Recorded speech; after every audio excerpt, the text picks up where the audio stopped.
morning. Good morning, ma'am. Good morning, ma'am. Good morning, Good morning, ma'am. Good morning, ma'am. Good morning, ma'am. Good morning, ma'am. Good morning, ma'am. Okay, നമ്മള് കഴിഞ്ഞ ക്ലാസ്സിൽ already chapters ഒക്കെ complete ആയിരുന്നു. Revisions ആണെന്ന് പറഞ്ഞിരുന്നില്ലേ? പഠിച്ചിട്ട് വരാൻ പറഞ്ഞിട്ടുണ്ടായിരുന്നു miss. പഠിച്ചിട്ടുണ്ടോ? നോക്കിയോ?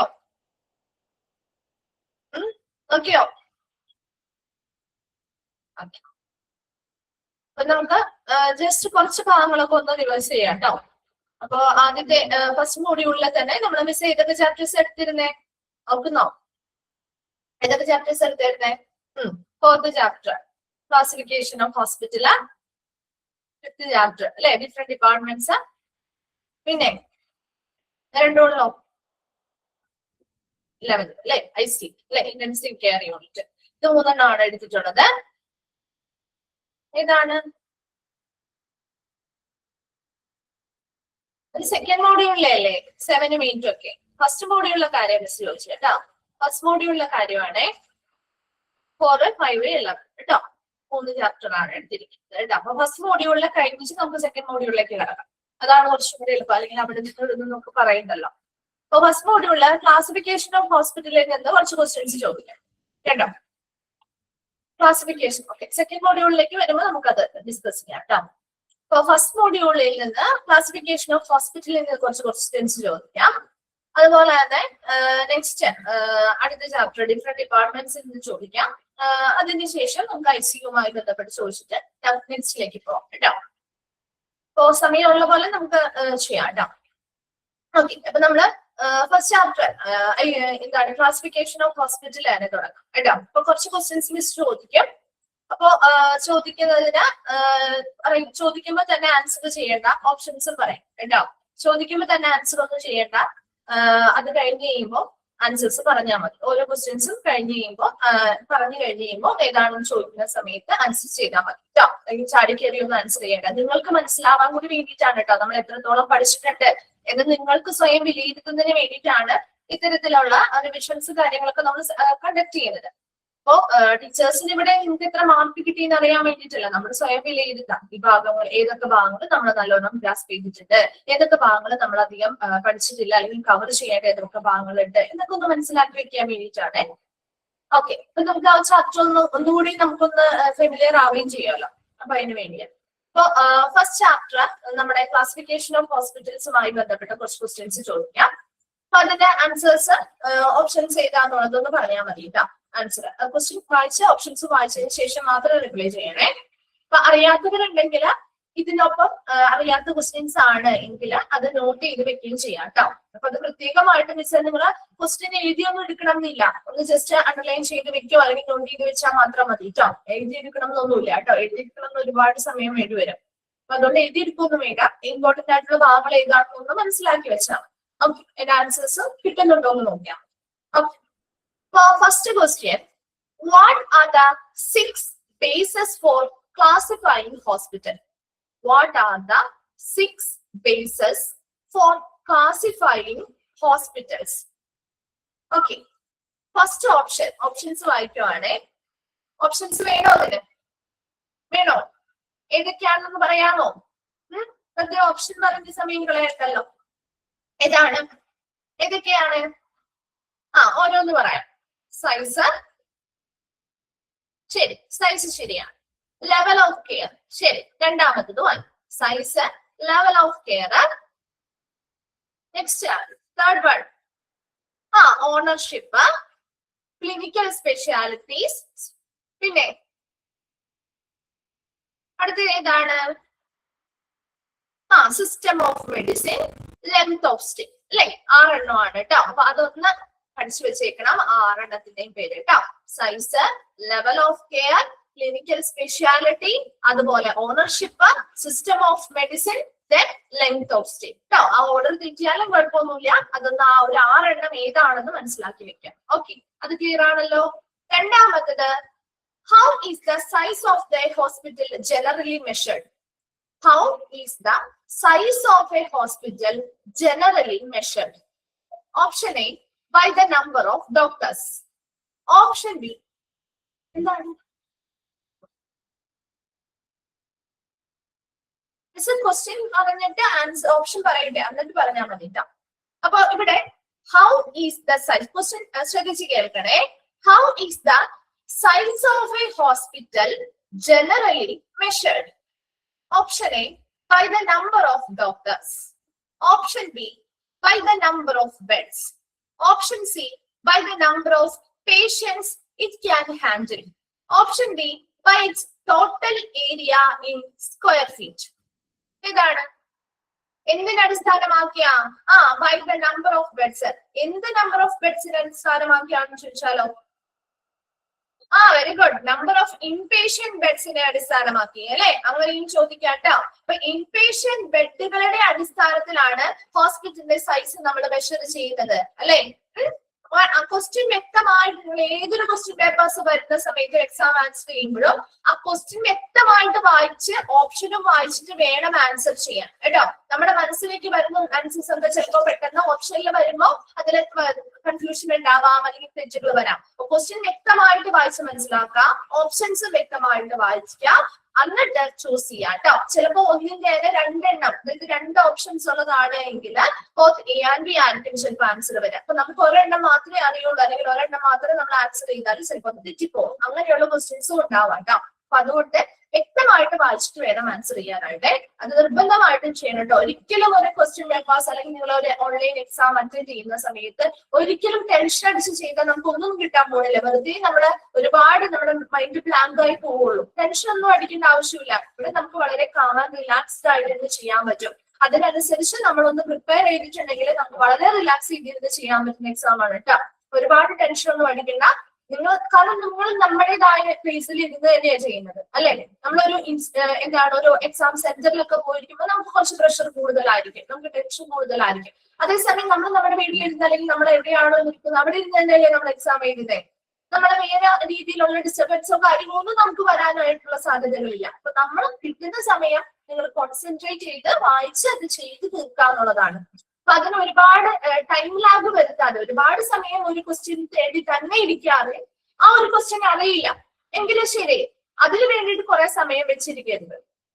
നെക്സ്റ്റിലേക്ക് നോക്കാം. അപ്പൊ നിങ്ങൾക്ക് അറിയാവുന്ന മറ്റു ക്വസ്റ്റ്യൻസ് ഉണ്ടാവുമല്ലോ അല്ലെ? ഈ ഒരു ക്വസ്റ്റ്യന് വേണ്ടി തന്നെ നമ്മൾ ഒരുപാട് സമയം കളയാണ്, നമ്മൾ ആലോചിച്ചിരുന്നത് ഒരുപാട് സമയം കളഞ്ഞാൽ മറ്റു ക്വസ്റ്റ്യൻ ആൻസർ ചെയ്യാനായിട്ട് ചിലപ്പോൾ നിങ്ങൾക്ക് സമയം തികഞ്ഞു വരില്ല. അപ്പൊ ഒരു ക്വസ്റ്റ്യൻ അറിയില്ല എങ്കിലും അതവിടെ പെൻഡിങ്ങിൽ വെക്കാം. ആ നമ്പർ ഒന്ന് നോട്ട് ചെയ്യോ, അല്ലെങ്കിൽ അതവിടെ പെൻഡിങ്ങിൽ വെക്കാം. അതിനുശേഷം നിങ്ങൾ അടുത്ത ക്വസ്റ്റ്യൻസ് ആൻസർ ചെയ്യും. നിങ്ങൾക്ക് അറിയാവുന്ന ക്വസ്റ്റ്യൻസ് ഉണ്ടെങ്കിൽ അത് ആൻസർ ചെയ്ത് അങ്ങ് പോവാം. പോയതിനു ശേഷം ലാസ്റ്റ് നിങ്ങൾക്ക് സമയം ഉണ്ടാവില്ലേ? എല്ലാ ക്വസ്റ്റ്യൻസും കഴിഞ്ഞ് നിങ്ങളെല്ലാം ഒരു 100 ക്വസ്റ്റ്യൻ ആണെങ്കിൽ ആ 100 ക്വസ്റ്റ്യൻ ചെയ്ത് കഴിഞ്ഞ് കഴിയുമ്പോൾ അല്ലെങ്കിൽ മാക്സിമം ചെയ്ത് കഴിയുമ്പോൾ ലാസ്റ്റ് നിങ്ങൾ എന്ത് ചെയ്യുക?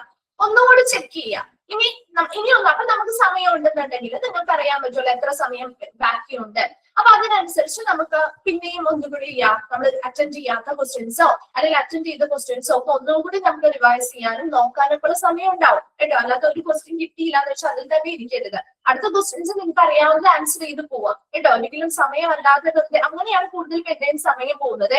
ഒരു ക്വസ്റ്റ്യൻ കിട്ടിയാൽ നമുക്കത് അറിയില്ല, അല്ലെങ്കിൽ അതിന് വേണ്ടിയിട്ട് കുറെ സമയം സ്പെൻഡ് ചെയ്യും. അപ്പൊ അത് ചിലപ്പോൾ കിട്ടുകയില്ല, ബാക്കിയുള്ള ക്വസ്റ്റ്യൻസ് അറ്റൻഡ് ചെയ്യാൻ പറ്റുകയില്ല കേട്ടോ. അപ്പൊ അങ്ങനെയുള്ള അബദ്ധങ്ങളൊന്നും കാണിക്കരുത്. ടെൻഷൻ ഒന്നും വേണ്ട, ഫ്രീ ആയിട്ടിരുന്ന് എളുപ്പമായിരിക്കും. എക്സാം ഒക്കെ എളുപ്പമായിരിക്കും. ഒരുപാട് ബുദ്ധിമുട്ടും കാര്യങ്ങളൊന്നും ഉള്ള എക്സാംസ് അല്ല സാധാരണ പൊതുവേ വരാറ് കേട്ടോ. എളുപ്പമായിരിക്കും. അപ്പൊ അത് പഠിച്ചിരുന്നാലുള്ള പഠിച്ചവരുടെ കാര്യമായിട്ട് പറയുന്നേ. നല്ല രീതിയിൽ ഒന്ന് നോക്കിയിട്ടുണ്ട്, നല്ല രീതിയിൽ നമ്മളൊന്ന് പ്രിപ്പയർ ആയിട്ടുണ്ടെങ്കിൽ എളുപ്പമായിരിക്കും കേട്ടോ. ബുദ്ധിമുട്ട് അധികം ഒന്നും ഉണ്ടാവില്ല. ആ പോർഷൻസ് കൃത്യമായിട്ട് മനസ്സിലാക്കിയിരിക്കണം എന്ന് മാത്രമേ ഉള്ളൂ.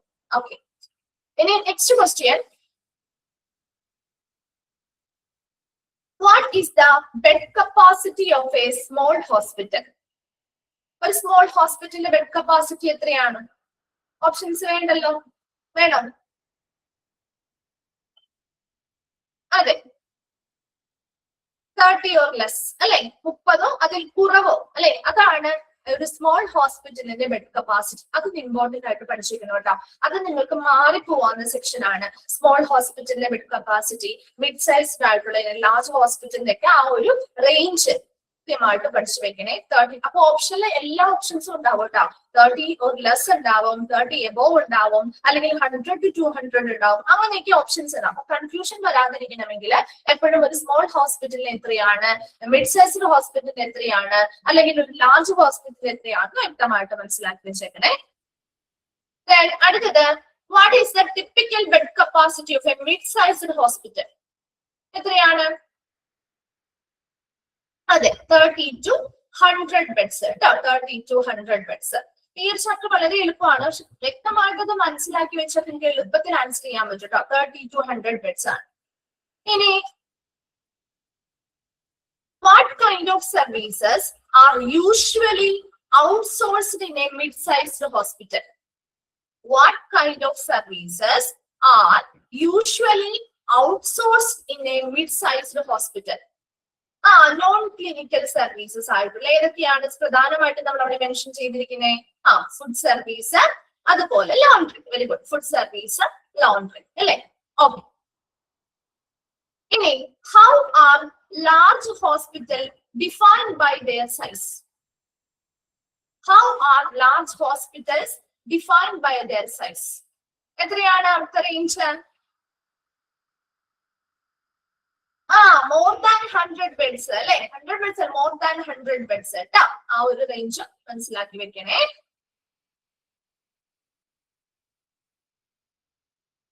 What kind of services do large hospital often offer? What kind of services do large hospital often offer? Option A, limited resource and basic care.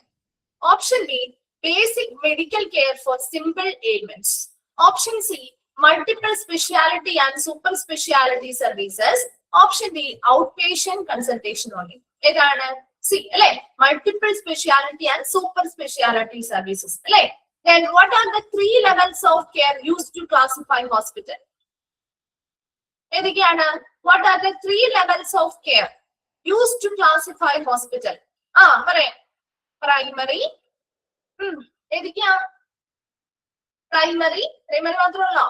മൂന്നെണ്ണം ഏതൊക്കെയാണ്? 3 levels of care. Primary, secondary, next primary, secondary, tertiary അല്ലെ? Tertiary കേട്ടോ. Okay.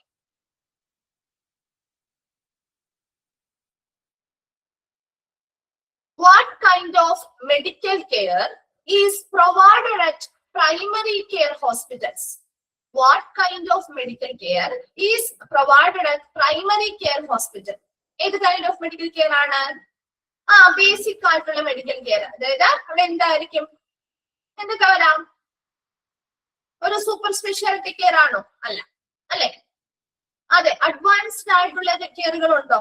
അതെ. എന്താണ്? Out patient consultation, vaccination, medicine four simple ailments അല്ലെ? Options നോക്കിയിട്ട് answer ചെയ്യാം. Then what is the government equivalent of a primary care hospital? എന്താണ്?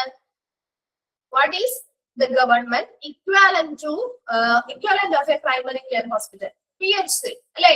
Primary health centre. District hospital അല്ല, medical college അല്ല അല്ലെ?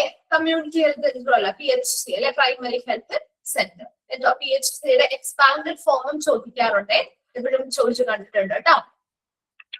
Then what level of care do hospitals that offer general surgery and non-complex specialty surgeries provide? ഇതാണ്. What level of care do hospitals that offer general surgery and non-complex specialty surgeries? Very good. Secondary care. Secondary.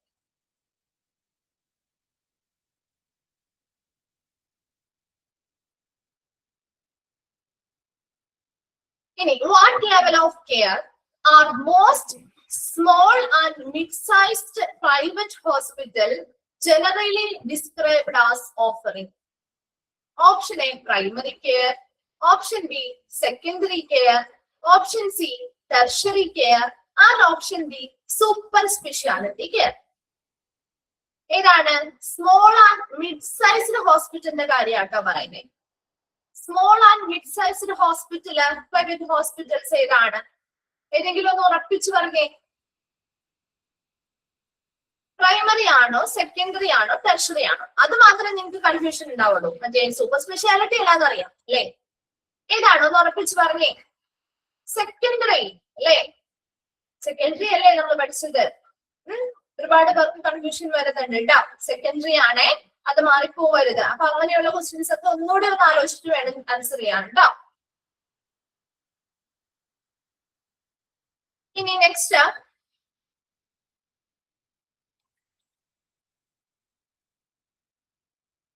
what is the government equivalent of a tertiary care hospital?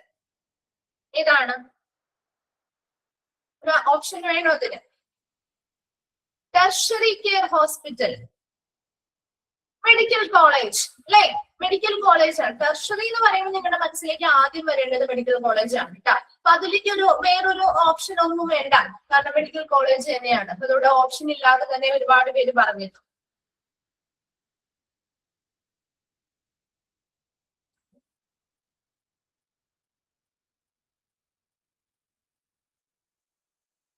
Okay, a hospital that offers only one clinical specialty is called what?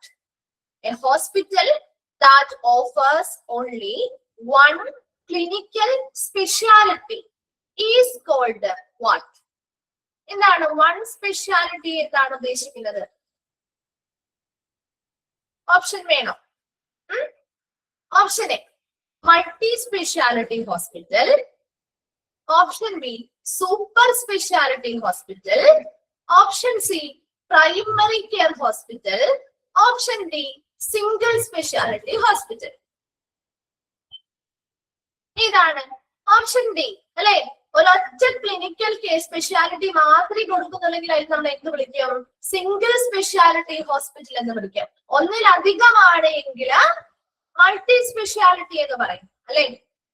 ഇപ്പൊ single speciality hospital കേട്ടോ. Primary care നമ്മൾ ഇതുമായിട്ട് ഒരിക്കലും connect ആക്കാൻ പറ്റാത്തതാണ്. Basic care മാത്രമേ primary care ഹോസ്പിറ്റൽസിൽ കൊടുക്കുള്ളൂ കേട്ടോ. അതൊന്ന് വ്യക്തമായിട്ടൊന്ന് മനസ്സിലാവാൻ ചിലർക്കെങ്കിലും അതിന് കുറച്ച് കൺഫ്യൂഷൻസ് ഉണ്ട് കേട്ടോ. അതൊന്നും ആ ഭാഗങ്ങളൊന്ന് വ്യക്തമായിട്ട് മനസ്സിലാക്കി വെക്കണേ.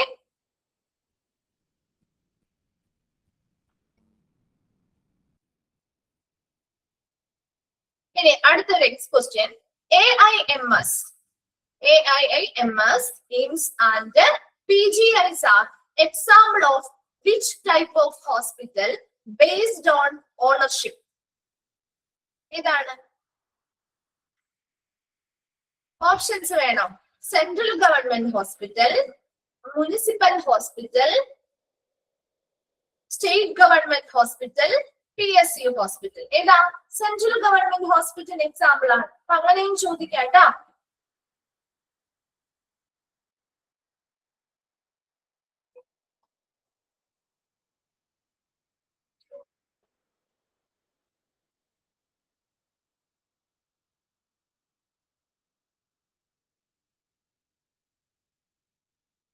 On what basis can hospital be classified as homeopathy, Ayurveda or Unani hospital?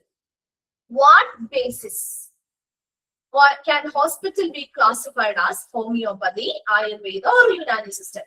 System of medicine. Very good. System of medicine.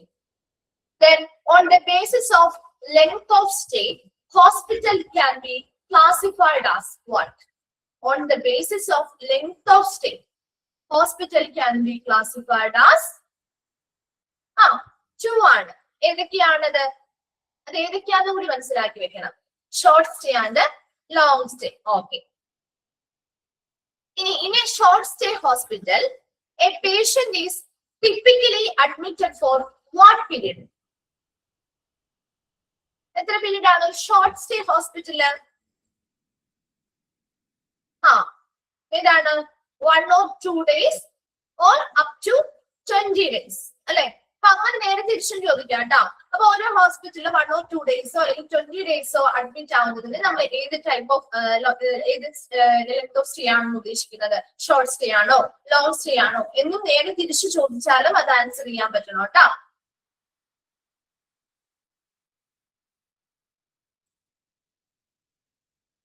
അപ്പോ ലോങ് സ്റ്റേ ഹോസ്പിറ്റൽ എക്സാമ്പിൾ ചോദിച്ചാലോ? ലോങ് സ്റ്റേ ഹോസ്പിറ്റൽസിൽ എക്സാമ്പിൾ ചോദിച്ചാലോ? Mental hospital, rehabilitation centres, geriatric centres, ഇതെല്ലാം example ആയിട്ട് പറയാം കേട്ടോ. ഇനി എന്താണ് PHC? PHCന്റെ എക്സ്പാൻഡ് ഫോം എന്താ? PHC സ്റ്റാൻഡ് ഫോർ എന്താണ് എക്സ്പാൻഡ് ഫോം?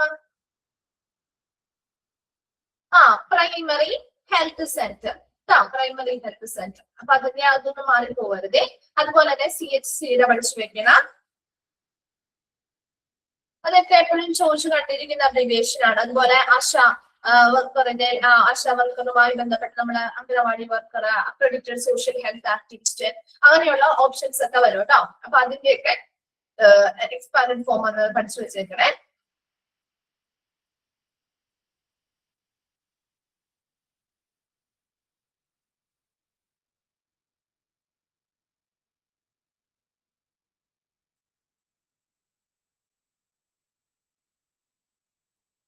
അതുപോലെ ഓണർഷിപ്പിനനുസരിച്ച് ഹോസ്പിറ്റലിനെ എങ്ങനെ ക്ലാസിഫൈ ചെയ്യാൻ പറ്റും, അത് ചോദിക്കാറുണ്ട്.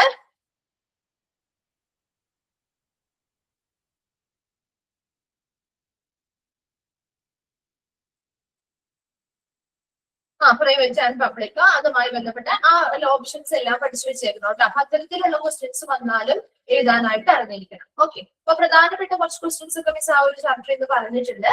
ജസ്റ്റ് നമുക്കൊന്ന് വേഗം നോക്കാം. ബേസിസ്, ആ ഒരു ബേസിസ് ഏതൊക്കെയാണെന്ന് നോക്കണം. Size of the hospital inpatient ബെഡുകളുടെ അടിസ്ഥാനത്തിലാണെന്നുള്ളത് മറന്നു പോകരുത് കേട്ടോ. അവർ ഓഫർ ചെയ്യുന്ന ഇൻപേഷ്യന്റ് ബെഡുകളുടെ അടിസ്ഥാനത്തിലാണ് നമ്മൾ സൈസ് മെഷർ ചെയ്യുന്നത്. അതിൽ small hospital, mid sized hospital, large hospital എന്ന് തിരിച്ചിട്ടുണ്ട്. അതിന്റെ ആ ഒരു റേഞ്ച് 30 or less ബെഡ്സ് ആണെങ്കിൽ സ്മോൾ ഹോസ്പിറ്റൽ, 30 to 100 ബെഡ്സ് ആണെങ്കിൽ mid sized, more than 100 beds ആണെങ്കിൽ ലാർജ് ഹോസ്പിറ്റൽ. അതുപോലെ തന്നെ ലെവൽസ് ഓഫ് കെയറിനനുസരിച്ച് 3 ആയിട്ട് ക്ലാസിഫൈ ചെയ്തിരിക്കുന്നു. Primary care, secondary care, tertiary care. അപ്പൊ അതുമായി ബന്ധപ്പെട്ട് വരുന്നതും ഒന്ന് ഓർത്തിരിക്കണം. ഗവൺമെന്റ് സിസ്റ്റവുമായി ബന്ധപ്പെട്ട പ്രൈമറി ഹെൽത്ത് സെന്റർ, സെക്കൻഡറി വരുമ്പോൾ community health centres, division of district hospital, tertiary കെയറിലേക്ക് വരുമ്പോൾ മെഡിക്കൽ കോളേജുകൾ പോലെയുള്ള ഹോസ്പിറ്റൽസ്. അതുപോലെ തന്നെ ക്ലിനിക്കൽ സ്പെഷ്യാലിറ്റി അടിസ്ഥാനമാക്കി, ഓണർഷിപ്പിനെ അടിസ്ഥാനമാക്കി, ആ ഭാഗത്ത് എപ്പോഴും ചോദിക്കാറുണ്ട് കേട്ടോ. ഓണർഷിപ്പിനെ അടിസ്ഥാനമാക്കി AIMSന്റെ അതുപോലെ എക്സ്പാൻഡ് ഫോം ഒക്കെ എപ്പോഴും ചോദിച്ചു കണ്ടിട്ടുണ്ട്. അല്ലെങ്കിൽ അത് ഏതിൽ എക്സാമ്പിൾ ആയിട്ട് വരുന്നത്, ഏത് ഗവൺമെന്റ് ഏത് ഹോസ്പിറ്റലിലെ എക്സാമ്പിൾ ആയിട്ട് വരുന്നതാണ് എന്നൊക്കെ ചോദിച്ചു കണ്ടത്. പിന്നെ PSC ഹോസ്പിറ്റൽസിന്റെ ഏതൊക്കെയാണ്, സ്റ്റേറ്റ് ഗവൺമെന്റുമായി ബന്ധപ്പെട്ട് അവർ മാനേജ് ചെയ്യുന്ന ഹോസ്പിറ്റൽസിനെ പറയുന്ന പേര് എന്താണ്, അല്ലെങ്കിൽ സെൻട്രൽ ഗവൺമെന്റ് ആണ് മാനേജ് ചെയ്യുന്ന ഹോസ്പിറ്റൽസിന് എക്സാമ്പിൾ ഏതാണ്, ഇത്തരത്തിലുള്ള ക്വസ്റ്റ്യൻസ് പ്രൈവറ്റ് ഹോസ്പിറ്റൽസിൽ നിന്നും പബ്ലിക് ഹോസ്പിറ്റൽസിൽ നിന്നും വരാറുണ്ട് കേട്ടോ. സ്ട്രോക്ക് മെഡിസിനുമായി ബന്ധപ്പെട്ട് ഇമ്പോർട്ടന്റ് ആയിട്ടുള്ള ഭാഗങ്ങൾ നമ്മൾ ഡിസ്കസ് ചെയ്തു. ലെങ്ത് ഓഫ് സ്റ്റേയുമായി ബന്ധപ്പെട്ട് ക്വസ്റ്റ്യൻ വരാറുണ്ട്. Short stay hospital, long stay ഹോസ്പിറ്റലുമായി ബന്ധപ്പെട്ട് കേട്ടോ. ഈ ഒരു അബ്രിവേറ്റഡ് ഫോം നോക്കണം. നെക്സ്റ്റ് നമ്മള് different departments of a hospital ആണ് നോക്കുന്നത്. അതിൽ ഡിഫറെന്റ് ഡിപ്പാർട്ട്മെന്റ്സ് ഓൾറെഡി നമ്മള് കുറച്ച് ക്ലാസ്സുകളായിട്ട് എടുത്തതാണ്. പ്രധാനപ്പെട്ട 3 ആയിട്ട് നമ്മൾ ഹോസ്പിറ്റൽ ഡിപ്പാർട്ട്മെന്റുകളിലേക്ക് ഇരിക്കുന്നുണ്ട്. ഏതൊക്കെയാണ് 3 main categories of hospital department? ഏതൊക്കെയാണ് 3 മെയിൻ കാറ്റഗറീസ്? മെഡിക്കൽ, അടുത്ത option supportive, third one medical, supportive, administrative അല്ലെ? അഡ്മിനിസ്ട്രേറ്റീവ്. ഇതാണ് 3 പ്രധാനപ്പെട്ട കാറ്റഗറീസ് കേട്ടോ. ആ 3 എണ്ണത്തിൽ നിന്നാണ് നമ്മൾ പിന്നെ ഓരോ കാര്യങ്ങളും ഡീറ്റെയിൽ ആയിട്ട് പഠിച്ചത്. ഇനി മെഡിക്കൽ ഡിപ്പാർട്ട്മെന്റിനെ ഡിവൈഡഡ് ഇൻടു 2 മെയിൻ സെക്ടേഴ്സ്. ഏതൊക്കെയാണ് മെഡിക്കൽ ഡിപ്പാർട്ട്മെന്റിനെ?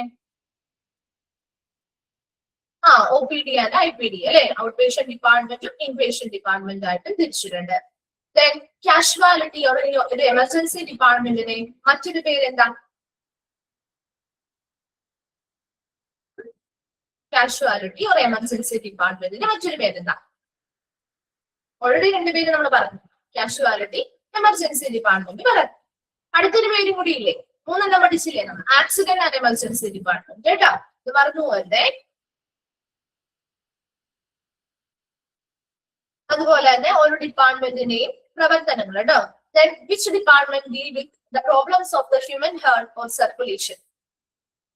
ഏത് ഡിപ്പാർട്ട്മെന്റാ? ഹ്യൂമൻ ഹാർട്ട്, കാർഡിയോളജി ഡിപ്പാർട്ട്മെന്റ് അല്ലെ? Okay. Then What are the 3 types of anesthesia administered by the anesthesiology department? What are the 3 types of anesthesia administered by the anesthesiology department? ഏതൊക്കെയാണ്? General, local, regional. Okay, very good. General, local, regional. അതില് ഓരോന്നും specialise ചെയ്ത് പറയുന്നുണ്ട് അല്ലെ. അതിന്റെ example ഒക്കെ കൂടി നമ്മൾ പഠിക്കുന്നുണ്ടല്ലോ. അതും കൂടി ഒന്ന് പഠിച്ചു നോക്കി വെക്കണം കേട്ടോ. ചോദിക്കാറുള്ളതാണ്. ജനറൽ അനസ്തീഷ്യ എന്ന് പറയുമ്പോൾ എങ്ങനെയാണ്? അവർ പൂർണ്ണമായിട്ടും എന്താവുന്നു? ഫുള്ളി അൺകോൺഷ്യസ് ആവാണ് അല്ലെ. ഫുള്ളി ബോഡിയാണ്, അതുപോലെ അൺകോൺഷ്യസ് ആയി പോകുന്ന അവസ്ഥയാണ്. അതുപോലെ തന്നെ ഇപ്പോ സിസേറിയൻ സെക്ഷൻസുമായി ബന്ധപ്പെട്ട ആ ടൈപ്പ് ഓഫ് അനസ്തീഷ്യ ഏതാ? റീജിയണൽ അനസ്തീഷ്യ അല്ലെ. റീജിയണൽ അനസ്തീഷ്യ കേട്ടോ. അങ്ങനെയുള്ള കാര്യങ്ങൾ മാറിപ്പോകരുതേ. അടുത്തത്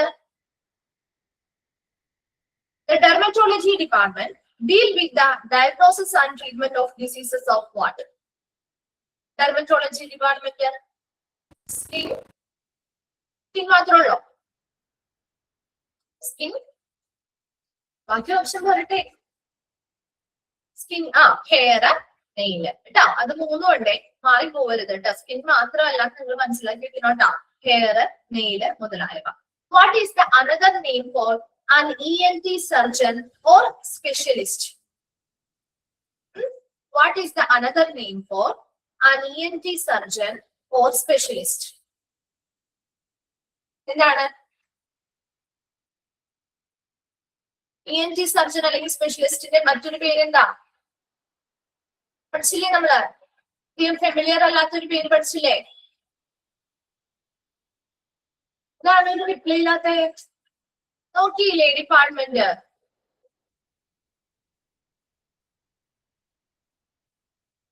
എന്താണ് ആരും ഒരു റിപ്ലൈ ചെയ്യാത്തത്? വേഗമാണ്, നമുക്ക് സമയമില്ല അധികം. 2ാം ചാപ്റ്റർ ആയിട്ടുള്ളൂ. ഇനി നമുക്ക് കുറേ ചാപ്റ്റേഴ്സ് കിടക്കുന്നുണ്ട്. ഓപ്ഷൻസ് വേണോ? ഓപ്ഷൻ എ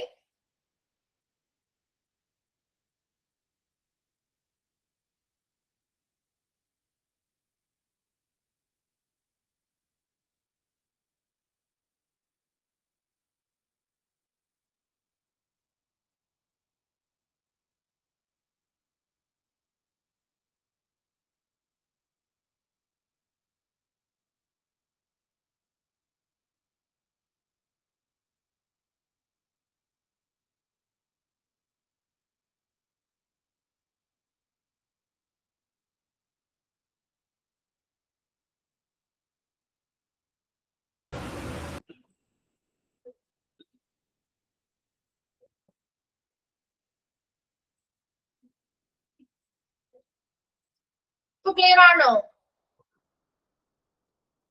കേൾക്കുന്നുണ്ടോ? ഏതാണ് ആൻസർ? എന്താ? ഓട്ടോലാരിംഗോളജിസ്റ്റ് അല്ലേ? Okay, very good. Then which department deal with the problem of? അത് പറഞ്ഞു നമ്മള്. Okay, what is the name of surgical specialty that deal with the surgical treatment of heart and blood vessels? Heart and blood വെസൽസുമായി ബന്ധപ്പെട്ട surgical speciality ഏതാ? Surgical speciality that deal with the surgical treatment of heart and blood vessels. ഏതാണ്? Options പറയട്ടെ. Neurology, cardiovascular surgery, oncology, orthopaedics. Cardiovascular എന്ന് പറയുമ്പോൾ തന്നെ നിങ്ങൾ ഓർക്കേണ്ട ഒരു കാര്യമുള്ളൂ. കാർഡിയോ എന്ന് പറഞ്ഞാൽ ഹാർട്ട്, വാസ്കുലാർ എന്ന് പറഞ്ഞാൽ ബ്ലഡ് വെസൽസ് ആണ് കേട്ടോ. ബ്ലഡ് വെസൽസുമായി ബന്ധപ്പെട്ട. അപ്പൊ തന്നെ ഓർത്താൽ മതി, നമ്മുടെ സർജിക്കൽ ഹാർട്ടും ബ്ലഡ് വെസൽസുമായി ബന്ധപ്പെട്ട സർജിക്കൽ സ്പെഷ്യാലിറ്റി ആണെങ്കിൽ അത് കാർഡിയോ വാസ്കുലാർ സർജറി ആണ് കേട്ടോ. അങ്ങനെ ഒന്ന് കണക്ട് ചെയ്ത് വെക്കണം കേട്ടോ. അടുത്തത് next question. Which surgical specialty deal with the care of the mother and child before, during and after childbirth? ഏതാണ്? അതെ, ഒബ്സ്റ്റെട്രിക്സ് കേട്ടോ. അറിയാത്തവരുണ്ടെങ്കിൽ ഇതിനോടൊപ്പം ഒന്ന് നോട്ട് ചെയ്ത് വെക്കണേ. ഒബ്സ്റ്റെട്രിക്സ് കേട്ടോ. ഇനി ഒരു nephrology department focus on dash. എന്താണ് ഒരു നെഫ്രോളജി ഡിപ്പാർട്ട്മെന്റ് ചെയ്യുന്ന പ്രവർത്തനങ്ങൾ, അല്ലെങ്കിൽ എന്തിൽ ഫോക്കസ് ചെയ്യുന്നു? Diagnosis and treatment of diseases that affect the kidney. Very good. അപ്പൊ അങ്ങനെ കുറച്ച് അതുപോലെ തന്നെ ഒരു ഓർത്തോപെഡിക് ഡിപ്പാർട്ട്മെന്റ് ആണെങ്കിൽ ഏത് സിസ്റ്റത്തെ ബാധിക്കുന്ന പ്രോബ്ലംസിനെയാണ് കൈകാര്യം ചെയ്യുന്നത്? Orthopaedics department. ബോൺ അല്ലെങ്കിൽ എന്താണ് അതിനെ നമ്മൾ ആ സിസ്റ്റത്തെ നമ്മൾ വിളിക്കുന്ന പേരെന്താ? മസ്കുലോസ്കെലിറ്റൽ സിസ്റ്റം അല്ലെ? Musculoskeletal system. Right?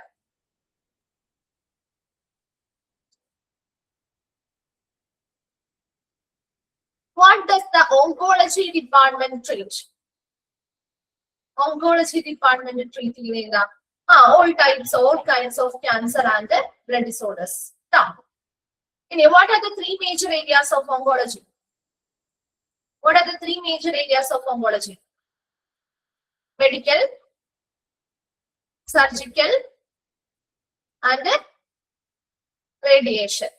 Medical, surgical and radiation oncology. അതൊക്കെ ചോദിക്കാറുണ്ട്. ഐ പ്രോബ്ലവുമായി ബന്ധപ്പെട്ട കാര്യങ്ങൾ കൈകാര്യം ചെയ്യുന്ന department ophthalmology. Very good. Ophthalmology.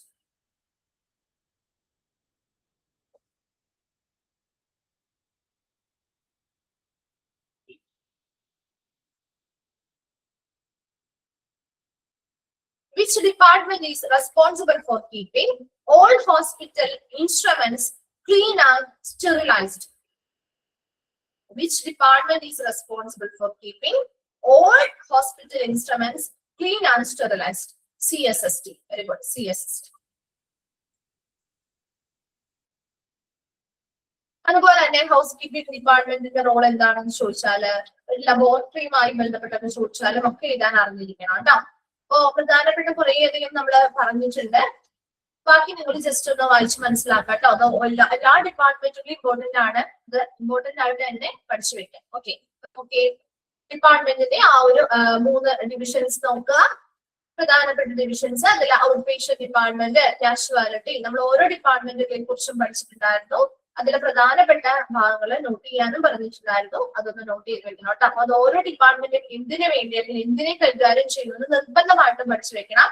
അതിൽ സ്പെഷ്യാലിറ്റീസ് ഉണ്ടെങ്കിൽ അല്ലെങ്കിൽ സൂപ്പർ സ്പെഷ്യാലിറ്റി അല്ലെങ്കിൽ ഡിഫറെന്റ് ഏരിയാസ് ആയിട്ട് ഡിഫറെന്റ് ടൈപ്സ് ആയിട്ടൊക്കെ തിരിച്ചിട്ടുണ്ടെങ്കിൽ അതും പഠിച്ചു വെക്കണം കേട്ടോ. അത് ഇമ്പോർട്ടന്റ് ആണ്. ഈ എക്സാമിന് വേണ്ടിയിട്ട് അതിന് മാത്രമല്ല മെയിൻ എക്സാമിന് വേണ്ടിയിട്ടും നിങ്ങൾ ഫോക്കസ് ചെയ്ത് തന്നെ ഒന്ന് കോൺസെൻട്രേറ്റ് ചെയ്ത് പഠിച്ചു വെക്കണം കേട്ടോ. അതിൽ ഇമ്പോർട്ടന്റ് ആയിട്ടുള്ളവയും ഒക്കെ നമ്മൾ പറഞ്ഞിട്ടുണ്ട്. സൈക്കാട്രിയെ കുറിച്ച് ചോദിക്കാറുണ്ട്. അതുപോലെ ഇപ്പൊ പൾമണോളജി ആണെങ്കിലും അതിന്റെ മറ്റു പേരുകൾ ചോദിക്കാറുണ്ട് കേട്ടോ. റെസ്പിറോളജി, റെസ്പിറേറ്ററി മെഡിസിൻ, ചെസ്റ്റ് മെഡിസിൻ എന്നൊക്കെ അറിയപ്പെടുന്നതും ചോദിക്കാറുണ്ട്. പ്ലാസ്റ്റിക് സർജറിയുടെ ഈ 2 സബ് സ്പെഷ്യാലിറ്റി ചോദിച്ചു കണ്ടിട്ടുണ്ട് കേട്ടോ. നെക്സ്റ്റ് നമ്മള് 11th ചാപ്റ്റർ ആണ് ഐസിയുമായി ബന്ധപ്പെട്ട് ക്വസ്റ്റ്യൻസ് മിസ് കഴിഞ്ഞ ക്ലാസ്സിൽ ഓൾറെഡി നമ്മൾ ഡിസ്കസ് ചെയ്ത ഭാഗങ്ങൾ തന്നെയാണ്. അപ്പൊ ആ ഭാഗത്ത് നിന്നൊക്കെ ആയിരിക്കും ക്വസ്റ്റ്യൻസ് വരുന്ന ഭാഗങ്ങൾ മാത്രം ജസ്റ്റ് ഒന്ന് മിസ് പറഞ്ഞു തരാം കേട്ടോ.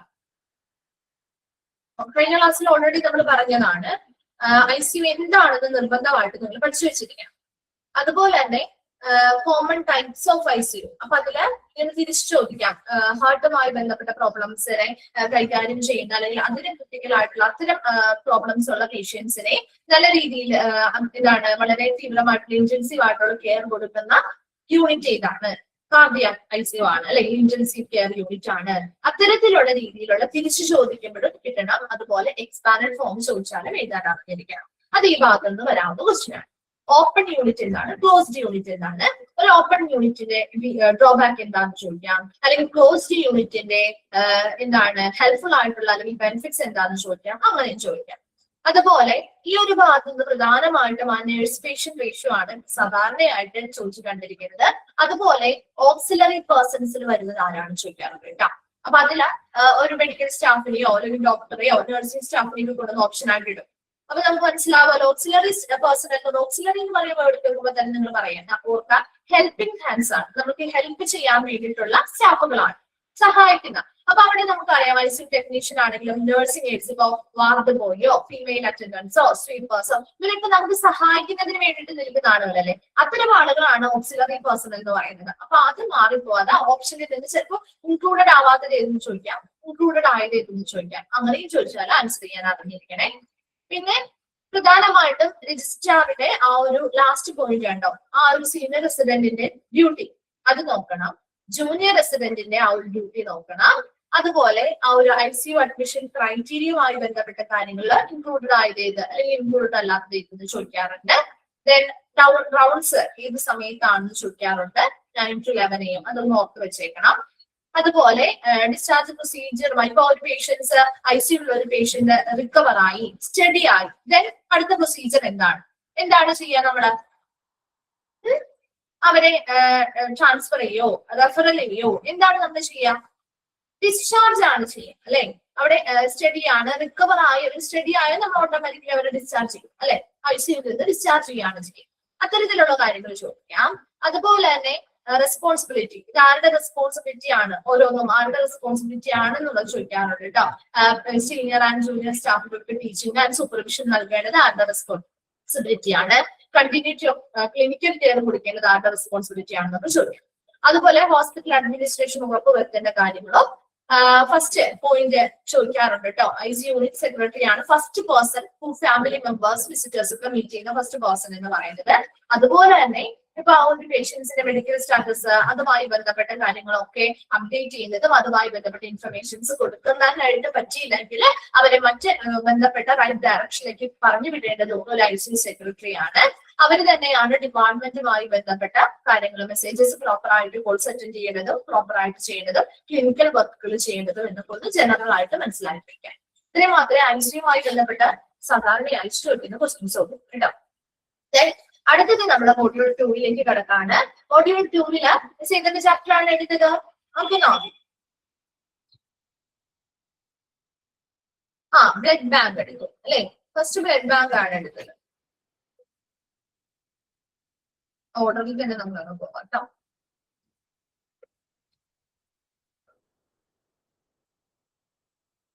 ഇമ്പോർട്ടന്റ് ആയിട്ടുള്ള ഭാഗങ്ങൾ മാത്രമേ പറഞ്ഞു തരുന്നുള്ളൂ കേട്ടോ. നിങ്ങൾ നിങ്ങളുടേതായിട്ടുള്ള രീതിയിൽ പറഞ്ഞ ഭാഗം മാത്രമല്ല കേട്ടോ, ചാപ്റ്റർ ഫുൾ ആയിട്ടൊന്ന് പഠിച്ചു വെച്ചേക്കണേ.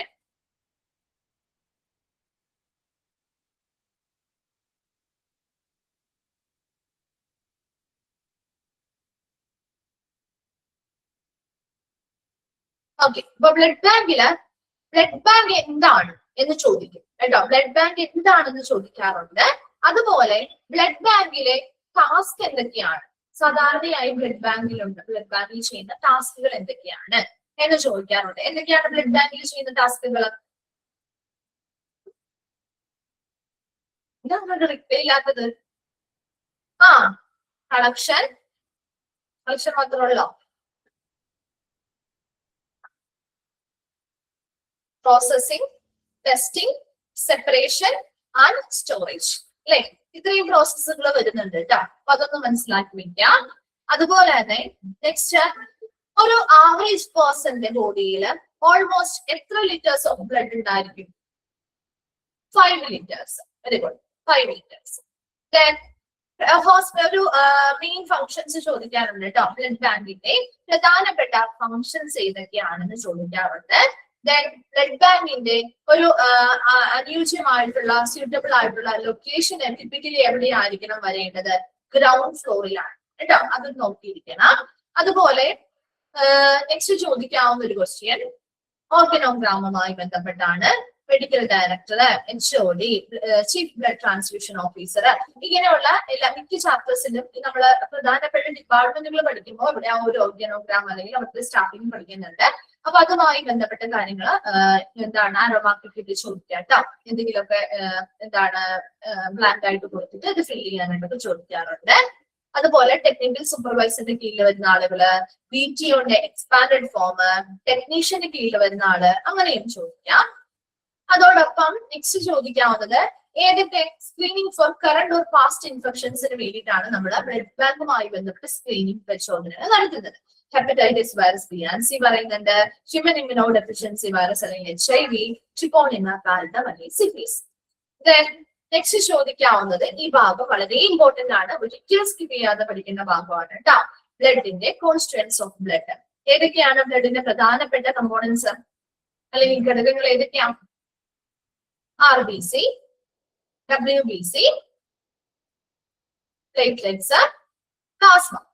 ഓക്കെ, അതില് RBC എപ്പോഴും ചോദിച്ച് കണ്ടിരിക്കുന്നത് അതിന്റെ ഫംഗ്ഷനും അതുപോലെ തന്നെ RBCയുടെ എന്താണ് അതിന്റെ സയന്റിഫിക് നെയിം, അതുപോലെ തന്നെ അത് use to treat anaemia. Anaemia സാധാരണയായിട്ട് അനീമിയക്ക് ട്രീറ്റ്മെന്റിന് വേണ്ടി യൂസ് ചെയ്യുന്ന ബ്ലഡ് സെൽ ഏതാണ് എന്നാണ് സാധാരണ ചോദിച്ചു കണ്ടിരിക്കുന്നത്. ഈ 3 ക്വസ്റ്റ്യൻസ് ആണ് കേട്ടോ. അപ്പൊ അതൊന്ന് നോട്ട് ചെയ്ത് വെക്കണം. അതുപോലെ പ്ലേറ്റ്ലെറ്റ് ആണെങ്കിൽ ലിക്യൂമിയ, മറ്റു ഫോംസ് ഓഫ് ക്യാൻസറും അതുപോലെ തന്നെ ബ്ലഡ് ക്ലോട്ടിനൊക്കെ വേണ്ടി സഹായിക്കുന്ന ഒരു ബ്ലഡ് സെൽ ആണ്. പിന്നെ വൈറ്റ് ബ്ലഡ് സെൽസിനെ കുറിച്ച് നമുക്ക് സാധാരണയായിട്ട് നമ്മൾ അതിന്റെ സയന്റിഫിക് നെയിം പഠിച്ചിട്ടുണ്ട്, അതിന്റെ ഫംഗ്ഷനും പഠിച്ചു വെക്കാം. പ്ലാസ്മ എന്ന് പറയുമ്പോൾ fluid part of the blood ആണ് അല്ലെ, ബ്ലഡിന്റെ ഫ്ലൂയിഡ് പാർട്ടിനെയാണ് നമ്മൾ പ്ലാസ്മ എന്ന് പറയുന്നത്. അതിന്റെ ഒരു 3 ഫംഗ്ഷൻസ് പഠിച്ചില്ലേ? സോ അതെ, വാട്ട് യുവർ ഫ്ലൂയിഡ് പാർട്ട് ആണ് കേട്ടോ. അത് ചോദിക്കാൻ എപ്പോഴും ചോദിച്ചു കണ്ടിരിക്കുന്ന ഫ്രീക്വന്റ് ആയിട്ട് ചോദിക്കുന്ന ഒരു ക്വസ്റ്റ്യൻ ആണ്. 3 ഫംഗ്ഷൻസും പഠിച്ചു വെക്കാം. Maintain blood pressure, provide protein four blood clotting, balance level of sodium and potassium. അതുപോലെ നെക്സ്റ്റ് ചോദിക്കാവുന്നത് ബ്ലഡ് ട്രാൻസ്ഫ്യൂഷൻ എന്താണെന്ന് ചോദിക്കാറുണ്ട് കേട്ടോ. ബ്ലഡ് ട്രാൻസ്ഫ്യൂഷൻ ഇമ്പോർട്ടന്റ് ആയിട്ട് ആ ഒരു പ്രോസസ് എന്താണെന്ന് പഠിച്ചു വെച്ചേക്കണേ. ദെൻ അടുത്തത് അതില് യൂണിവേഴ്സൽ ഡോണർ ഏതാണ്, യൂണിവേഴ്സൽ റെസിപ്പിയൻ ബ്ലഡ് ടൈപ്പ് ഏതാണ്, ഇതൊക്കെ കഴിഞ്ഞ ക്ലാസ് ഓൾറെഡി നോട്ട്സ് തന്നിട്ടുണ്ട്. അതിനെ വ്യക്തമായിട്ട് പറഞ്ഞു പഠിപ്പിച്ചതാണ്. അത് മാറിപ്പോവാതെ എന്നെ പഠിച്ചു വെച്ചേക്കണേ കേട്ടോ. ദെൻ അടുത്തത് ബ്ലഡ് ട്രാൻസ്ഫ്യൂഷൻ ആവശ്യമായി വരുന്ന സിറ്റുവേഷൻസ് ഏതൊക്കെയാണുള്ളത് ജസ്റ്റ് നിങ്ങളൊന്ന് മനസ്സിലാക്കി വെച്ചാൽ മതി, അറിയാൻ പറ്റും കേട്ടോ, എഴുതാനൊക്കെ അറിയാൻ പറ്റും. ബ്ലഡ് ബാങ്ക് മാനേജറുമായി ബന്ധപ്പെട്ട ഒരു എൻറ്റയർ ബ്ലഡ് ബാങ്കിന്റെ ഹെഡ് ആരാണെന്ന് ചോദിക്കാറുണ്ട്. അതുപോലെ അവിടുത്തെ ദിവസേനയുള്ള പ്രവർത്തനങ്ങൾ കാര്യങ്ങളൊക്കെ എക്സ്പെൻസ് ചെക്ക് ചെയ്യുക, ഇൻസ്പെക്ഷൻസ് കണ്ടക്ട് ചെയ്യുക, തേർഡ് പാർട്ടി സർവീസുമായി ബന്ധപ്പെട്ട വർക്ക് ചെയ്യേണ്ടതൊക്കെ അതിന്റെ റെസ്പോൺസിബിലിറ്റി ആണ്. അങ്ങനെ പഠിച്ചു വെക്കുക കേട്ടോ. നേരെ തിരിച്ച് ചോദിച്ചാൽ എഴുതാൻ അറിഞ്ഞിരിക്കണം. ഹോസ്പിറ്റൽ അഡ്മിനിസ്ട്രേഷൻ ഉറപ്പുവരുത്തേണ്ട കാര്യങ്ങളും വായിച്ചു വെക്കാം. അടുത്തത് നമ്മുടെ നെക്സ്റ്റ് ചാപ്റ്റർ ജസ്റ്റ് ഒന്ന് പോകുന്നേ ഉള്ളൂ കേട്ടോ, സമയം വളരെ കുറവാണ്, അതുകൊണ്ടാണ്. നെക്സ്റ്റ് ഡയാലിസിസുമായി ബന്ധപ്പെട്ട് നിങ്ങൾ പ്രധാനമായിട്ടും നോക്കേണ്ട കുറച്ച് ക്വസ്റ്റ്യൻസ് എന്ന് പറഞ്ഞാൽ എന്താ ഒരു കിഡ്നിയുടെ പ്രവർത്തനങ്ങൾ എന്താണെന്ന് ചോദിക്കാണ്. ഡയറ്റ് നമുക്കത് കഴിഞ്ഞിട്ട് നോക്കാം. ഡയാലിസിസുമായി ബന്ധപ്പെട്ട് ബ്ലഡ് പ്യൂരിഫൈ ചെയ്യുന്ന ഓർഗൻ, അതായത് ഫ്ലൂയിഡ് ഫ്രം യുവർ ബോഡിക്ക് റിമൂവ് ചെയ്തുകൊണ്ട് ബ്ലഡിനെ പ്യൂരിഫൈ ചെയ്യുന്ന ഓർഗൻ ഏതാണെന്ന് ചോദിക്കാം. അതുപോലെ തന്നെ ഡയാലിസിസ് എന്താണെന്ന് ചോദിക്കാം. അതുപോലെ ഡയാലിസിസുമായി ബന്ധപ്പെട്ട പ്രധാനപ്പെട്ട 2 സിറ്റുവേഷൻസ് ചെയ്യുന്ന 2 സിറ്റുവേഷൻസ് ചോദിക്കാം. അതില് അക്യൂട്ട് കിഡ്നി ഇഞ്ചുറി എന്താണെന്ന് ചോദിക്കാം, കിഡ്നി ഫെയിലിയർ എന്താണെന്ന് ചോദിക്കാം, അതിന്റെ എക്സ്പാൻഡഡ് ഫോംസും ചോദിക്കാം കേട്ടോ. ESKD എപ്പോഴും ചോദിച്ചു കാണാറുണ്ട്. അതുപോലെ തന്നെ എന്താണ് patients recent lost kidney function ആണോ അക്യൂട്ട് കിഡ്നി ഇഞ്ചുറി, അല്ലെങ്കിൽ പെർമനന്റ്ലി ലോസ്റ്റ് കിഡ്നി ഫംഗ്ഷൻ ആണോ എന്നൊക്കെ ഡിഫറൻഷിയേറ്റ് ചെയ്ത് ചോദിക്കാറുണ്ട്. അപ്പൊ അത് വ്യക്തമായിട്ട് പഠിച്ചു വെച്ചാൽ മാത്രമേ ആൻസർ ചെയ്യാൻ പറ്റുള്ളൂ. അതുപോലെ കിഡ്നിയുടെ പ്രധാനപ്പെട്ട ഒരു നോർമൽ ആയിട്ടുള്ള കിഡ്നി ചെയ്യുന്ന ഡ്യൂട്ടീസ് എന്തൊക്കെയാണെന്ന് ചോദിക്കാറുണ്ട്. അതുപോലെ കോമൺ ടൈപ്പ് ഓഫ് ഡയാലിസിസ് ഏതാണ് എപ്പോഴും ചോദിക്കാറുള്ള ഒരു ക്വസ്റ്റൻ ആണ് കേട്ടോ. കോമൺ ടൈപ്പ് ഓഫ് ഡയാലിസിസ് ഏതാണ്. അതുപോലെ നെക്സ്റ്റ് ചോദിക്കാവുന്ന ഒരു ക്വസ്റ്റ്യൻസ് ഈ പറയുന്ന അസിസ്റ്റ് സൈറ്റുകളിൽ നിന്നുമാണ്. ആർട്ടീരിയോവീനസ് ഫിസ്റ്റുല പഠിച്ചു വെക്കണം, ആർട്ടീരിയോവീനസ് ഗ്രാഫ്റ്റ് പഠിക്കണം, അതുപോലെ തന്നെ വാസ്കുലർ അസിസ്റ്റ് കത്തീറ്ററും പഠിക്കണം. ഈ ഭാഗം നിർബന്ധമായിട്ടും പഠിച്ചു വെച്ചിരിക്കണം. അതുപോലെ തന്നെ ഇതിൽ ഷോർട്ട് ടേം യൂസിന് വേണ്ടിയിട്ട് ഏതാണ് യൂസ് ചെയ്യുന്നത്, ലോങ് ടേം യൂസിന് വേണ്ടി ഏതാണ് യൂസ് ചെയ്യുന്നത് പഠിച്ചു വെക്കണം. ഓക്കെ, ദെൻ പെരിറ്റോണിയൽ ഡയാലിസിസ് എന്താണെന്ന് പഠിച്ചു വെക്കണം. അതിന്റെ ആ ഒരു ടൈപ്സും പഠിച്ചു വെക്കുക. അതിന്റെ എക്സ്പാൻഡ് ഫോമും നിർബന്ധമായിട്ടും പഠിക്കണം കേട്ടോ. 3 ടൈപ്പും അതിന്റെ പേരുകളും എക്സ്പാൻഡ് ഫോംസും ഷോർട്ട് ഫോംസും കേട്ടോ. Then continuous renal replacement therapy അല്ലെങ്കിൽ CRRTയുടെ എക്സ്പാൻഡ് ഫോമും ഇത് ESKD ചോദിക്കുന്നത് പോലെ തന്നെ എപ്പോഴും ഫ്രീക്വന്റ് ആയിട്ട് ചോദിച്ചു കണ്ടിട്ടുള്ള ഒരു ക്വസ്റ്റ്യൻ ആണ് CRRTയുടെ എക്സ്പാൻഡ് ഫോം. ദെൻ അത് എന്തിനു വേണ്ടിയാണ്, ഇന്റൻസീവ് കെയർ യൂണിറ്റില് സിവിയർ ആയിട്ടുള്ള കിഡ്നി ഫെയിലിയർ ഉള്ളവർക്ക് യൂസ് ചെയ്യുന്ന ഒരു തെറാപ്പിയാണ് എന്ന് മനസ്സിലാക്കി വയ്ക്കാം. 20 to 24 hours അല്ലെങ്കിൽ ഒരു നോർമലി എവറിഡേ നമ്മൾ ചെയ്യുന്ന കാര്യമാണെന്നും മനസ്സിലാക്കി വെക്കാം. അതുപോലെ തന്നെ അഡ്വാൻറ്റേജും ബെനിഫിറ്റ്സും ഒക്കെ ഇടയ്ക്കാണ് ചോദിച്ചു കണ്ടിട്ടുള്ളൂ. ഒരുപാട് അങ്ങനെ ചോദിച്ചു ഫ്രീക്വന്റ് ചോദിച്ചു കണ്ടിട്ടില്ല. പക്ഷെ കൂടുതലും അല്ലാതെ ചോദിച്ചു കണ്ടിരിക്കുന്നത് ഈ HDയുടെയും PDയുടെയും ആഫ്റ്റർ എഫക്ട്സ്.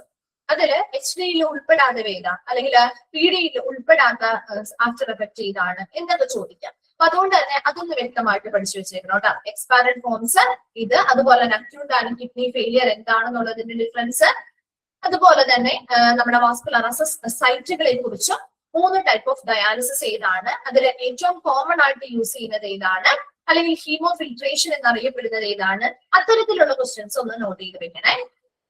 ദെൻ ഇൻഫ്രാസ്ട്രക്ചർ ഒക്കെ സാധാരണയായിട്ട് വളരെ കുറവാണ് ചോദിച്ചു കണ്ടിരിക്കുന്നത്, ഇടയ്ക്കിടയ്ക്ക് ചോദിക്കാറുള്ളൂ. ഹോസ്പിറ്റൽ അഡ്മിനിസ്ട്രേഷൻ ഉറപ്പുവരുത്തേണ്ട കാര്യങ്ങളും അതേ രീതിയിൽ തന്നെയാണ്. പേഷ്യൻസിന്റെ റെസ്പോൺസിബിലിറ്റി ചോദിച്ചു കാണുന്നുണ്ട്. ഡയാലിസിസ് കോർഡിനേറ്ററിന്റെ ജോബ് റെസ്പോൺസിബിലിറ്റി ആണെങ്കിലും ഇൻ കേസ് ഒരുപാട് ഫ്രീക്വന്റ് ആയിട്ട് ചോദിച്ചില്ലെങ്കിൽ പോലും ഇടയ്ക്കിടയ്ക്ക് കണ്ടിട്ടുണ്ട്. അതുപോലെ തന്നെ നമ്മുടെ ഷോർട്ട് ടേം ലോങ് ടേം ആയിട്ട് യൂസ് ചെയ്യുന്ന സൈറ്റുകൾ ഏതാണെന്നും എപ്പോഴും ചോദിച്ചു കാണാറുള്ള ഒരു ഭാഗമാണ് കേട്ടോ. അതുകൊണ്ട് ആ ഒരു 3 ടൈപ്പ് ഓഫ് ഡയാലിസിസ് ഏതാണെന്നും അതിന്റെ ടൈപ്സ് ഏതാണെന്നും അതിന്റെ കോമൺ ആയിട്ട് അറിയപ്പെടുന്ന പേരുകളും അതിനുള്ളിൽ വരുന്ന കാര്യങ്ങളുമാണ് കുറച്ചും കൂടി ഡീറ്റെയിൽ ആയിട്ട് പഠിച്ചു വെക്കുന്നത് കേട്ടോ. അതിന്റെ നാളഭാഗത്ത് എപ്പോഴും കുറച്ച് ക്വസ്റ്റ്യൻസ് കൂടുതൽ ചോദിക്കാറുണ്ട്. അതുപോലെ എല്ലാ എക്സ്പാൻഡഡ് ഫോംസും അതിന്റെ ആഫ്റ്റർ എഫക്ട്സുകൾ പഠിച്ചു വെച്ചേക്കണം. ഓക്കെ, ക്ലിയർ അല്ലേ? ഓക്കെ അല്ലേ?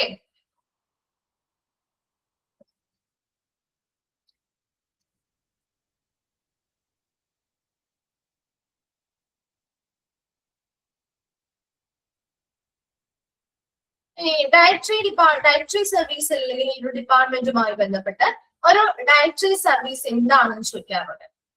അല്ലെങ്കിൽ ആ ഒരു ഡെഫിഷ്യൻസ് എന്നിട്ട് ഇത് ഏത് ഡിപ്പാർട്ട്മെന്റുമായി അല്ലെങ്കിൽ ഇത് ഏതൊരു സർവീസുമായി ബന്ധപ്പെട്ടാണെന്ന് നേരെ തിരിച്ചും ചോദിക്കാം. അതുപോലെ ഒരു ഹെൽത്തി ഡയറ്റ് എപ്പോഴും ചോദിച്ചു കണ്ടിട്ടുള്ള ഒരു ക്വസ്റ്റ്യൻ ആണ് ഹെൽത്തി ഡയറ്റ്. എന്താണ് ഒരു ഹെൽത്തി ഡയറ്റ്? അപ്പൊ ഓൾ പേപ്പർ ആക്ച്വലി കൊടുത്തിട്ടുണ്ട്. Contains adequate amount of all the necessary nutrients required for healthy growth and activity എന്നുള്ളത് അത് ചോദിക്കാറുണ്ട്. ഒബ്ജക്റ്റീവ്സ് ചോദിച്ചു കാണാറുണ്ട് കേട്ടോ, എപ്പോഴും ക്വസ്റ്റ്യൻസ് വരാറുള്ളതാണ്. അടുത്തതായിട്ട് ഒരു ഡയറ്റീഷ്യൻ എന്താണെന്ന് ചോദിക്കാറുണ്ട്, അതും ഇമ്പോർട്ടന്റ് ആണ് കേട്ടോ. ഒരു ഡയറ്റീഷ്യൻ എന്താണ്? Health professional ideally skill in implementing and altering good routines of an individual or population, അത് ചോദിക്കാറുള്ള ഒരു ക്വസ്റ്റ്യൻ ആണ്. അതുപോലെ തന്നെ നെക്സ്റ്റ് ചോദിച്ചു കാണാറുള്ള ഒരു ക്വസ്റ്റ്യൻ ആണ് ഡിഫറെന്റ് ടൈപ്സ് ഓഫ് ഡയറ്റില് ഒരു ഡയബറ്റിക് പേഷ്യൻസ് അല്ലെങ്കിൽ ഒരു ഷുഗർ പേഷ്യൻസ് യൂസ് ചെയ്യുന്ന ഡയറ്റ് ഏതാണ്? പ്രധാനമായിട്ടും അത് ഏത് ഡയറ്റ് ആണ് ഫോളോ ചെയ്യേണ്ടത്? കിഡ്നി ഫെയിലിയറുമായി ബന്ധപ്പെട്ട അല്ലെങ്കിൽ കിഡ്നി ഡയാലിസിസ് പേഷ്യൻസ് ഫോളോ ചെയ്യേണ്ട പ്രധാനപ്പെട്ട ഡയറ്റ് ഏതാണ്? അങ്ങനെ ചോദിച്ചാൽ നിങ്ങൾക്ക് പറഞ്ഞു എഴുതാൻ അറിയില്ലേ? മനസ്സിലാവുന്നുണ്ടോ? അങ്ങനെ നേരെ തിരിച്ചു ചോദിച്ചാലും എഴുതാൻ അറിയില്ലേ? അറിയോ? എളുപ്പമുള്ളതേ ചോദിക്കുള്ളൂ. അപ്പൊ അവിടെ ഇപ്പൊ ഒരു റീനൽ ഡയറ്റ് ആണെന്നുള്ളതൊക്കെ അറിയാലോ. അപ്പൊ അങ്ങനെ കണക്ട് ചെയ്യാൻ പറ്റൂലേ? എന്താണ്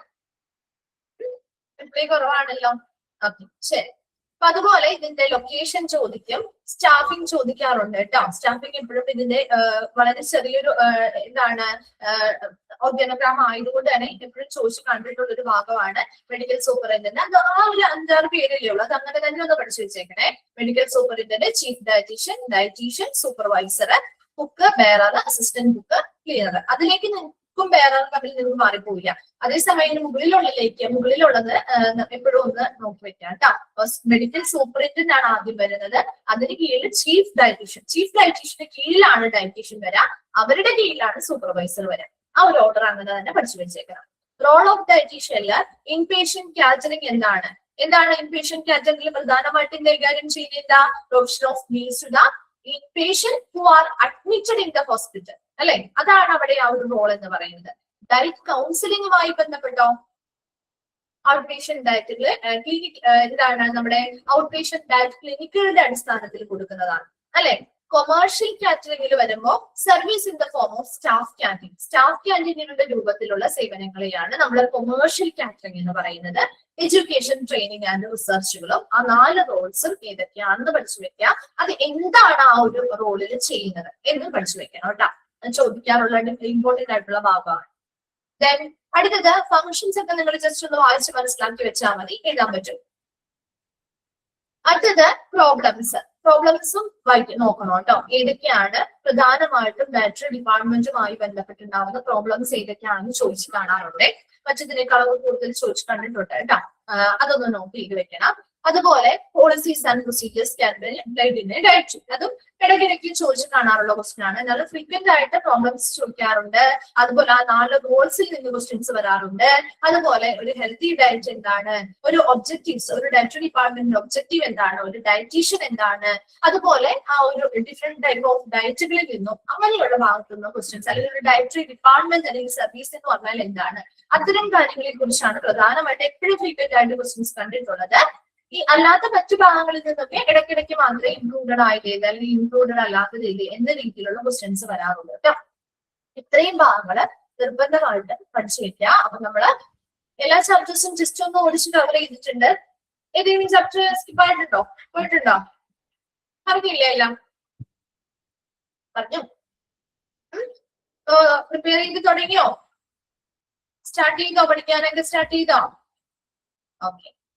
അപ്പോ എക്സാം ഒക്കെ നമുക്ക് അധികം ദിവസമൊന്നുമില്ല. അപ്പൊ നിങ്ങൾ സ്റ്റാർട്ട് ചെയ്യാത്തവരുണ്ട്, അല്ലെങ്കിൽ ഏതെങ്കിലും ക്ലാസ്സുകളോ കാര്യങ്ങളോ ഒക്കെ ചിലപ്പോൾ അറ്റൻഡ് ചെയ്യാതെയോ അല്ലെങ്കിൽ മിസ്സായി പോയിട്ടൊക്കെ ഉണ്ടെങ്കിൽ അതിന്റെ റെക്കോർഡ് ക്ലാസ്സുകൾ അവൈലബിൾ ആയിരിക്കും. അത് വെക്കാട്ടോ, കണ്ട് പഠിച്ചിട്ട് അല്ലെങ്കിൽ മനസ്സിലാക്കിയിട്ട് വേണം നിങ്ങൾ വായിക്കാനായിട്ട്. എന്നാൽ മാത്രമേ കുറച്ചും കൂടി നമുക്ക് ആ ഒരു ഭാഗത്തെ കുറിച്ച് വ്യക്തമാവുകയുള്ളൂ. അത് കിട്ടാത്തവരുണ്ട്. നാളെ മുതൽ നിങ്ങൾക്ക് സ്റ്റഡി ലീവിന്റെ ഡേറ്റ് കാര്യങ്ങൾ പറഞ്ഞിട്ടില്ലേ? എക്സാമിന്റെ കൂടെ അത് ഉണ്ടാവുമല്ലോ.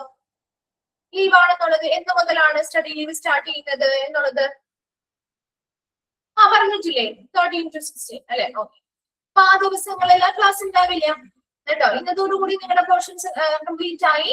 നാളെ മുതൽ സ്റ്റഡി ലീവ് ആയിരിക്കും കേട്ടോ. നിങ്ങൾക്ക് ഇൻഫർമേഷൻ തന്നിട്ടുണ്ടാവില്ല. എക്സാമിന്റെ അന്ന് വരെയും ലീവാണ് കേട്ടോ. എക്സാമിന്റെ അന്ന് നമ്മുടെ മെയിൻ എക്സാം കഴിഞ്ഞതിന് ശേഷം നെക്സ്റ്റ് ഡേ തുടങ്ങി നമ്മുടെ 3rd and 4th മൊഡ്യൂളിന്റെ വർക്കുകൾ തുടങ്ങും കേട്ടോ.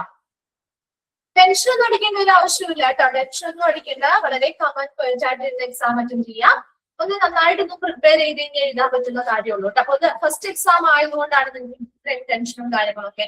ഒരു എക്സാം ഒക്കെ കഴിഞ്ഞ് കഴിയുമ്പോൾ നിങ്ങൾക്ക് അത്യാവശ്യം അതിൻ്റെതായിട്ടുള്ള കാര്യങ്ങളൊക്കെ മനസ്സിലാവും കേട്ടോ. എങ്ങനെയാണ് എക്സാം, അതുമായി ബന്ധപ്പെട്ട കാര്യങ്ങൾ എങ്ങനെയായിരിക്കും ഓപ്ഷൻസ് കാര്യം.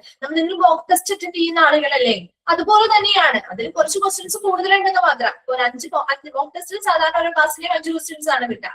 അതിന് പകരം ഒരു കുറച്ച് ക്വസ്റ്റ്യൻസ് കൂടുതലുണ്ട്. ആർക്കപ്പോ തന്നെ അറിയാൻ പറ്റില്ല കേട്ടോ. ആർക്ക് നിങ്ങൾക്ക് പബ്ലിഷ് ചെയ്ത് തരും കേട്ടോ. എക്സാം കഴിഞ്ഞ് നിശ്ചിത ദിവസത്തിനുള്ളിൽ തരികയാണ് ചെയ്യും കേട്ടോ. അപ്പൊ കൃത്യമായിട്ട് ആ മോക്ക് ടെസ്റ്റുകളുടെ ഫോർമാറ്റിൽ തന്നെയായിരിക്കും ക്വസ്റ്റ്യൻസ് ഒക്കെ വരിക. ക്വസ്റ്റ്യൻ ഉണ്ടാവും, ഓപ്ഷൻസും ഉണ്ടാവും, 4 ഓപ്ഷൻസും ഉണ്ടാവും. അത് നിങ്ങൾക്ക് അറിയാവുന്നത് ആൻസർ ചെയ്ത് പോവാന്നുള്ളതാണ്. അതിന് വേണ്ടിയിട്ട് നിങ്ങളുടെ ഇമെയിൽ ഐഡിയും റോൾ നമ്പേഴ്സും കാര്യങ്ങളും ഒക്കെ സെറ്റ് ചെയ്ത് കൊടുക്കാനുണ്ട്. അതൊക്കെ നിങ്ങൾക്ക് അന്നേരം ഇൻസ്ട്രക്ഷൻസ് തരും കേട്ടോ. ഇൻസ്ട്രക്ഷൻസ് തന്നിട്ടാണ് നിങ്ങൾക്ക് എക്സാം സ്റ്റാർട്ട് ചെയ്യുള്ളൂ. അപ്പൊ കൃത്യസമയത്ത് എക്സാം അറ്റൻഡ് ചെയ്യാനായിട്ട് ശ്രമിക്കുക. കൃത്യസമയത്ത് തന്നെ അതിൽ അറ്റൻഡ് ചെയ്യാനായിട്ട് ഒരുപാട് ലേറ്റ് ആയിട്ട് കെയറോ ചെയ്യുകയൊന്നും ചെയ്യാതിരിക്കുക. കൃത്യസമയത്ത് അറ്റൻഡ് ചെയ്യുക. കൃത്യസമയത്ത് തന്നെ അത് തീർക്കാനും ശ്രമിക്കുക. ഓക്കെ. അപ്പൊ ആ സമയം ഒന്ന് ബാലൻസ് ചെയ്തിട്ട് ആൻസേഴ്സ് ചെയ്യാൻ ശ്രമിച്ചാൽ മതി. ബാക്കി വേറെ ടെൻഷൻസോ കാര്യങ്ങളോ ഒന്നും വേണ്ട. ഒന്ന് അത്യാവശ്യം ഒന്ന് കവർ ചെയ്ത് കഴിഞ്ഞാൽ നിങ്ങൾക്ക് എളുപ്പത്തിൽ ആൻസർ ചെയ്യാൻ പറ്റുന്ന. മോക്ക് ടെസ്റ്റ് ഒക്കെ അറ്റൻഡ് ചെയ്യുന്നത് കൊണ്ട് തന്നെ മോക്ക് ടെസ്റ്റ് അറ്റൻഡ് ചെയ്യുന്ന ആളുകൾക്കാണ് കുറച്ചുകൂടി എളുപ്പമായിരിക്കും. കാരണം നിങ്ങൾ അതുമായിട്ട് കുറച്ചുകൂടി ഫെമിലിയർ ആയിട്ടുള്ള ആളുകളായിരിക്കും. അല്ല ചെയ്യാത്തവരുണ്ടെങ്കിൽ ഇനി കുറച്ച് ദിവസം ഉണ്ടല്ലോ, അപ്പൊ അതിനുള്ളിൽ മാക്സിമം അറ്റൻഡ് ചെയ്യാനും അത് ഓരോ ഭാഗങ്ങളൊക്കെ ഒന്ന് റിവൈസ് ചെയ്യാനും ഒക്കെ ശ്രമിക്കാം കേട്ടോ. ഓക്കെ. അപ്പൊ എല്ലാവർക്കും ഓൾ ദി ബെസ്റ്റ്. നമുക്ക് എക്സാം ഒക്കെ കഴിഞ്ഞിട്ട് കാണാം. അപ്പൊ എല്ലാവരും നന്നായിട്ട് പ്രിപ്പയർ ചെയ്ത് എക്സാം ഒക്കെ അറ്റൻഡ് ചെയ്യാം കേട്ടോ. Okay, thank you.